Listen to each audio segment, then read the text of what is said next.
Good evening, and once again, I would like to go over some handbook revisions. These were voted on June 20th of 2023, and it's just a few other changes that will be in our handbook that will take place during the 23-24 school year.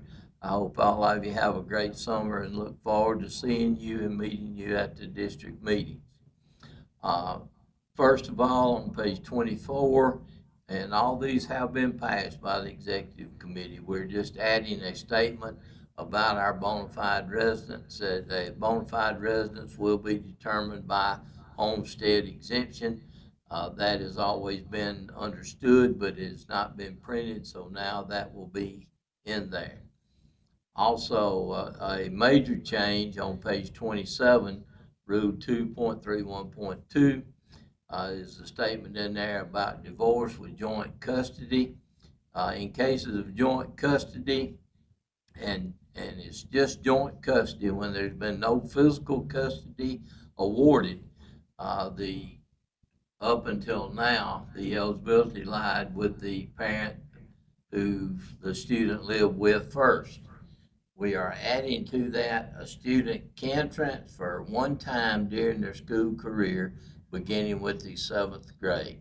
We run into a lot of students that once they reach the seventh or eighth grade, they need to be living with the other parent, and if joint custody has been given, they will be ruled eligible one time during their school career.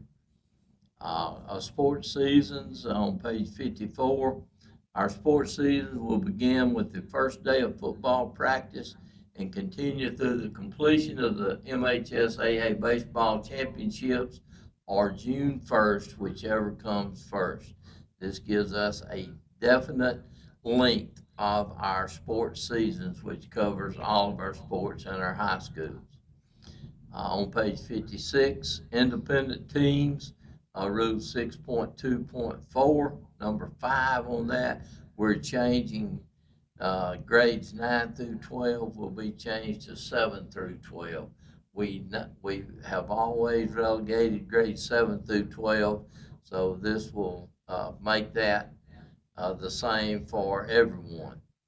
On page 58, athletic contracts.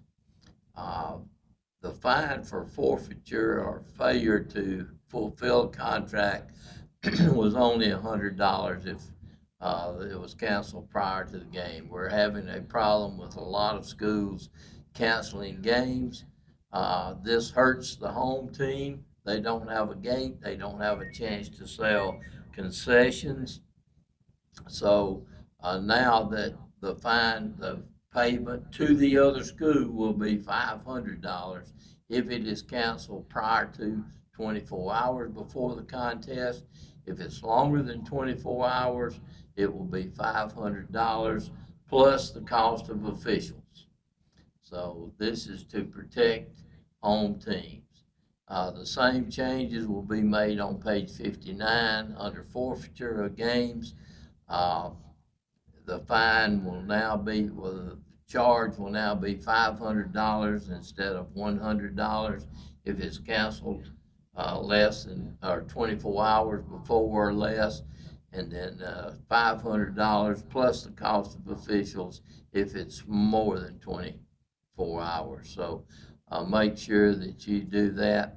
And then on page 99, the admission price for all playoff games, we're adding on that. It is for an all-day pass, but there is no re-entry. If you leave and come back, you will be charged again. So those are the new changes that were voted on this week. I'll remind you once again that our state pass, to buy state passes open up on July 1. You'll be able to get those. Those have increased to $40 this year, so make sure you make a note of that. And we will have all these changes in packets that we will give out at the district meeting. So I hope all of you have a good summer. Look forward to seeing coaches at the coaches clinic, principals and superintendents at MAS, and then at our district meeting. So have a great summer and be prepared for the new school year. Thank you.